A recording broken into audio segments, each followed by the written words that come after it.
घड़ी मिली उस रात लोग खिड़कियां बंद करने का और सोने का नाटक कर रहे थे। दिन में बिल्कुल सामान्य दिखने वाला ये इलाका रात होते ही ऐसे बदल जा रहा था कि चुप्पी भी डराने लग रही थी। बाहर चुप्पी थी लेकिन गांव के अंदर डर घूम रहा था।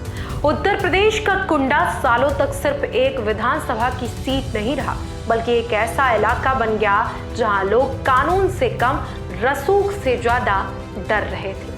गांव में कम आवाजों में कहा जाता, दबी आवाजों में कहा जाता था कि कुंडा में पत्ता भी हिलता है तो वो खबर हवेली तक पहुंच जाती है। और बेती तालाब की कहानियां तो किसी से छिपी नहीं, आज भी उसकी चर्चा होती है। बाहर वालों को ये बातें सिर्फ कहानी लगती, लेकिन 2 मार्च 2013 की वो रात जिसने पूरे देश को सोचने पर मजबूर कर दिया कि आखिर कुंडा में ऐसा क्या हुआ जो लोग बताने से डरने लगे, आपस में बात करने से डर रहे थे। उस रात बलीपुर गांव में ग्राम प्रधान नन्हे यादव की हत्या हुई। गांव में तनाव का माहौल था, भीड़ उमड़ पड़ी थी और धीरे धीरे हालात बिगड़ने।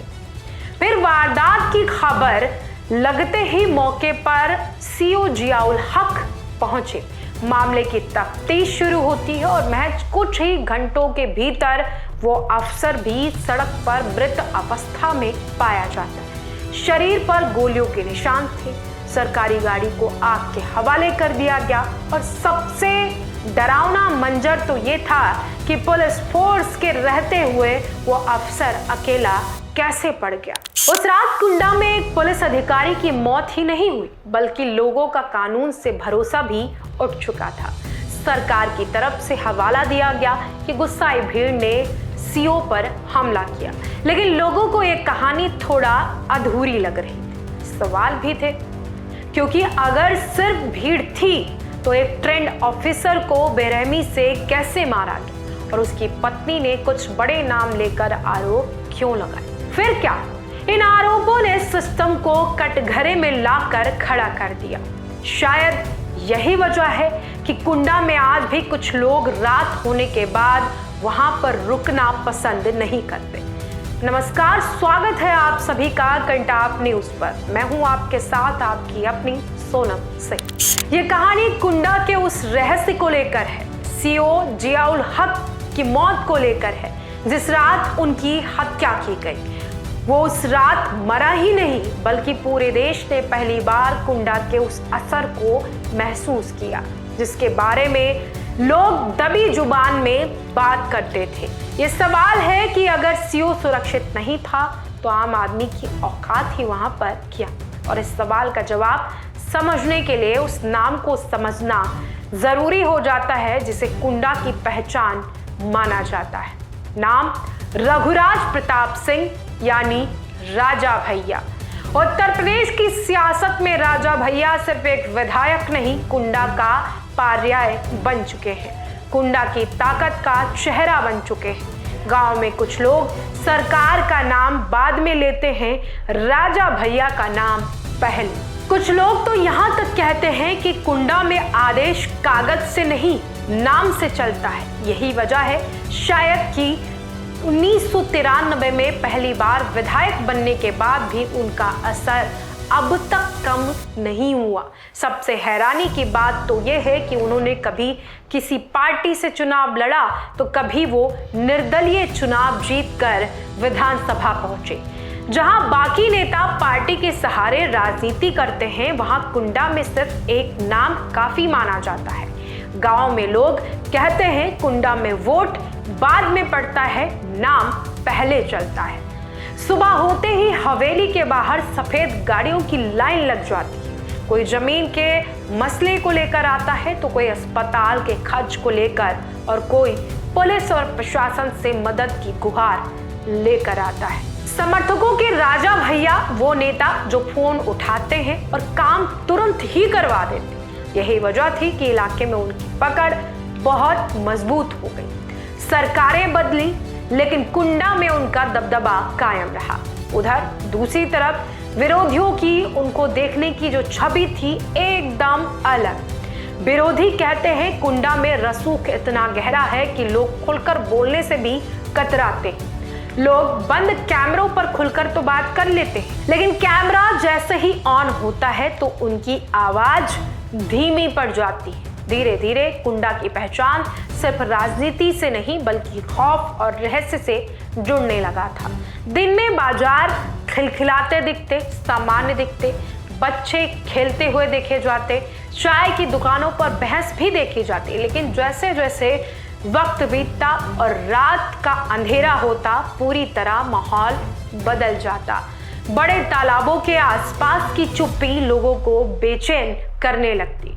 कुछ तालाबों के पास रात में लोग रुकना पसंद नहीं करते। दूर कहीं कुत्तों के भौंकने की आवाज भी उस सन्नाटे को चीर कर निकल जाती। गांव में कई जिंदा कहानियां थी। कोई गायब लोगों की बातें करता तो कोई पुराने झगड़ों का जिक्र करता और खामोश हो जाता।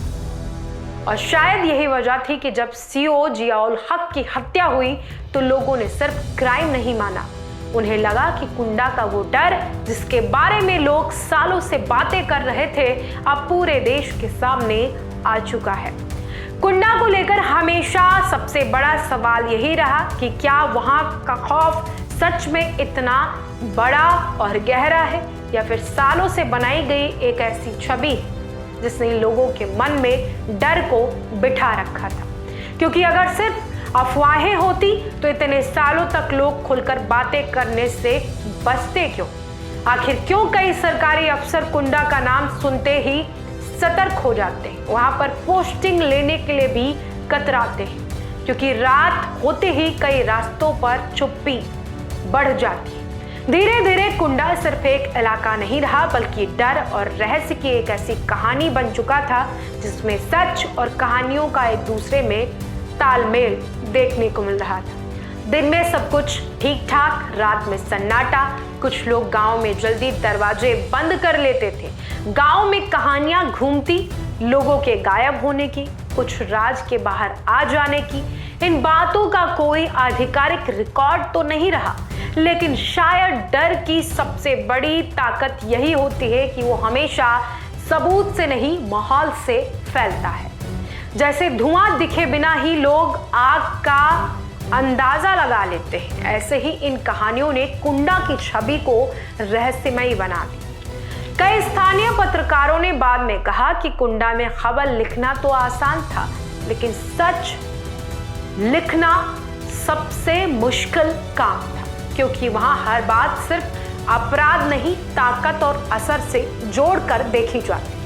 कई लोग कैमरे के सामने सामान्य दिखते, लेकिन रिकॉर्डिंग बंद होने के बाद उनके व्यवहार में बदलाव देखने को मिलता।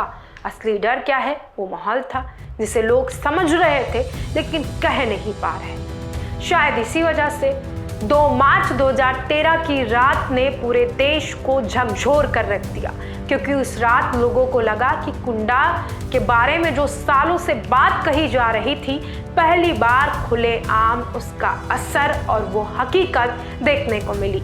एक सीओ की मौत सिर्फ हत्या नहीं बल्कि उस डर की सबसे बड़ी डरावनी तस्वीर है जिसे कुंडा सालों से अपने अंदर समेट कर बैठा था। अब सवाल कि उस रात क्या हुआ? तो दरअसल 2 मार्च 2013 को कुंडा में हुआ क्या, ये सब जानना चाहते हैं और वीडियो में हम आपको आगे बताने भी वाले हैं। वीडियो में आखिर तक बने रहें। कुंडा को लेकर सालों से डर रसूख की कहानियां थी, लेकिन 2 मार्च 2013 की रात पहली बार ऐसा लगा कि जैसे पूरा खौफ सड़कों पर उतर आया। उस दिन गांव के प्रधान अन्नू यादव की हत्या हुई। खबर फैलते ही तनाव बढ़ा, गांव की गलियों में भीड़ जमा हुई, लोग गुस्से में थे, माहौल तेजी से बिगड़ा। कई घरों के दरवाजे बंद हुए, बच्चे रो रहे थे, दूर से लगातार शोर, गोलियों की आवाजें सुनाई दे रही थी। इसी बीच मौके पर सीओ जियाउल हक पहुंचते। एक युवा अफसर, जिम्मेदारी हालात संभालने की थी, लेकिन अंदाजा नहीं था कि उनका नाम भी उस रात खबर बनकर सुर्खियों में आएगा। शुरुआती मामला सिर्फ प्रधान की हत्या का था, लेकिन धीरे धीरे हालात नियंत्रण से बाहर होने लगे। कुछ रिपोर्ट्स के मुताबिक गांव में अफरा तफरी थी, भीड़ लगातार बढ़ रही थी, पुलिस कम पड़ने लगी, अचानक गोलियां चलने लगी, गांव वाले भागने लगे, चीख पुकार मची, फिर कुछ देर बाद खबर आई कि जियाउल हक गायब है। पुलिस की टीम तितर बितर हो गई, कोई जवाब नहीं दे पा रहा था कि आखिर हुआ क्या। थोड़ी देर बाद लाश मिली जिसमें शरीर गोलियों से छलनी हो चुका था। सरकारी गाड़ी में आग लगा दी गई थी। आग लगने से सरकारी गाड़ी पूरी तरह जलकर खाक हो चुकी थी। सड़क पर पड़े उस शरीर के आसपास सिर्फ धुआं ही नहीं था, सवाल भी था। सवाल ये कि इतने तनाव वाले इलाके में एक पुलिस ऑफिसर अकेला कैसे पड़ गया। सरकारी फाइलों में इसे भीड़ का हमला बताया गया, लेकिन गांव में लोग इस कहानी पर पूरा भरोसा नहीं कर पाए। पोस्टमार्टम रिपोर्ट में कई गोलियां और गंभीर चोट के निशान सामने आए। फिर सीओ की पत्नी परवीन आजाद सामने आई। खुलेआम बड़े नामों पर आरोप लगाए गए। यहाँ से मामला सिर्फ हत्या का नहीं बल्कि राजनीतिक तूफान का भी देखने को मिला। पूरे उत्तर प्रदेश में सवाल उठने लगे, क्या सच में भीड़ का ये हमला था या उस रात कुछ और हुआ जिसकी पूरी कहानी अभी तक किसी को भी नहीं पता। सबसे अजीब बात तो ये थी कि जितनी तेजी से घटना हुई उतनी तेजी से डर भी फैला। गांव में लोग कम आवाज में बात करने लगे। उदाहरण के तौर पर हम अगर कहें तो अगर बगल में इंसान बैठा है उससे बात करना है तो फुसफुसाहट में लोग बात करते थे। तेज आवाज उनके मुंह से निकलना समझ लो गुनाह था, अपराध था। कुछ लोग कह रहे थे कि उस रात बहुत कुछ हुआ जो रिकॉर्ड्स में नहीं आया। कुछ लोग दावा करते हैं कि देर तक गोलियों की आवाज सुनाई दी, लेकिन खुलकर बोलने को कोई भी तैयार नहीं। जैसे कुंडा की हवा खुद लोगों को चुप रहने की सलाह दे रही। और शायद सबसे बड़ा रहस्य यही था कि उस रात सच से ज्यादा डर लोगों पर हावी हो गया। अब सवाल यह भी है कि इस डर के बीच में जांच में क्या मिला। सीओ जियाउल हक की मौत के बाद कुंडा में सिर्फ सवाल नहीं बढ़े बल्कि डर भी गहराया। सरकार ने कहा कि गुस्साई भीड़ का वो शिकार हुए, लेकिन फिर वही कहानी कि पुलिस वाला अकेले कैसे पड़ा। पुलिस टीम उस वक्त कहाँ थी, गोली किसने चलाई। जैसे जैसे जांच आगे बढ़ी मामला उलझता गया। पोस्टमार्टम रिपोर्ट आई, शक बढ़ा। कई गोलियां मारी गई थी, कई गंभीर चोटें थी, शरीर पर तमाम निशान मिले। भीड़ की हिंसा के नहीं थे, जो निशान पाए गए वो हिंसा के नहीं थे। रिपोर्ट का हर पन्ना सवाल खड़ा कर रहा था। पत्नी ने आरोप लगाए ये सिर्फ हत्या नहीं थी बल्कि सत्ता और पुलिस दोनों का दबाव और वही लड़ाई ये बन चुका था। उत्तर प्रदेश में इस केस पर चर्चा हुई, टीवी डिबेट्स की गई, विपक्ष सवाल पूछ रहा था, सरकार पर दबाव बढ़ा और मामले की जांच में सीबीआई धमक गई। लोगों को लगा कि अब शायद सच बाहर आ जाएगा, लेकिन मामला जितना खुला उतना उलझता चला गया। कई गवाहों के बयान बदले, कुछ खामोश हो गए, कुछ रिकॉर्ड बातें थी। यही वजह है कि लोगों के मन में शक खत्म होने के बजाय लगातार बढ़ता गया। गांव में आज भी लोग कम आवाज में कहते हैं कि उस रात की पूरी कहानी शायद कभी भी बाहर ना आए। अदालत और जांच एजेंसियों ने अपने रिकॉर्ड्स और सबूतों के आधार पर कार्रवाई की, लेकिन लोगों के मन में उठे सवाल पूरी तरह शांत अभी भी नहीं है। टीवी कैमरे वहां से चले जाते हैं, लेकिन गांव में लोगों की चुप्पी वहीं रह जाती है। शायद कुंडा का सबसे बड़ा डर यही था। यहाँ लोग सच से ज्यादा उसके अंजाम से डर रहे थे। समय बीतता गया, टीवी डिबेट्स बंद हो गई, खबरों की लाइंस चेंज हो गई, सुर्खियां बदल गई, लेकिन सीओ जियाउल हक की मौत का मामला लोगों के जहन से आज भी नहीं गया, क्योंकि ये मामला सिर्फ हत्या का नहीं बल्कि कानून और सिस्टम दोनों पर सवालिया निशान खड़े करता है। जांच एजेंसियों ने अपनी कार्रवाई तो की, अदालतों में सुनवाई भी हुई और आरोप लगे, बचाव में बयान आए। धीरे धीरे इस केस की तस्वीर साफ होने लगी। कई कानूनी मोड़ आए, सीबीआई जांच हुई, गवाहों के बयान बदल गए, तमाम तरह के और बयान आए। 2014 में सीबीआई कोर्ट ने इस मामले में 10 लोगों को दोषी ठहराते हुए उम्र कैद की सजा भी सुनाई। दूसरी तरफ रघुराज प्रताप सिंह यानी राजा भैया को क्लीन चिट मिल गई। सीओ जियाउल हक की पत्नी परवीन आजाद लगातार कहती रही हैं कि अभी इस मामले में पूरा न्याय उन्हें नहीं मिला। यही वजह है कि अदालत के उस फैसले के बाद भी ये मामला आज भी उत्तर प्रदेश की राजनीति में चर्चा का केंद्र बना रहता है। सबसे अहम बात तो ये कि सरकारें बदलती रही, लेकिन कुंडा का नाम आज भी इस घटना के साथ जोड़कर देखा जाता है। कुंडा की कहानी सिर्फ एक हत्या, एक नेता, एक गांव की कहानी नहीं है, बल्कि उस डर की कहानी है जो इतना बड़ा हो गया कि लोगों ने खामोश रहना ही सुरक्षित समझा। सीओ जियाउल हक की मौत ने पूरे देश को सिर्फ इसलिए नहीं हिलाया क्योंकि एक पुलिस अफसर मारा गया, बल्कि इसलिए क्योंकि लोगों को पहली बार लगा कि अगर वर्दी पहनने वाला इंसान खुद सुरक्षित नहीं है तो आम आदमी की औकात क्या है। फिलहाल इस खबर को लेकर आपकी क्या कुछ राय है? क्या वाकई में कुंडा में कुछ और हुआ जो अब तक हम सभी को नहीं पता है? तो अपनी राय को कमेंट सेक्शन में जरूर बताएं।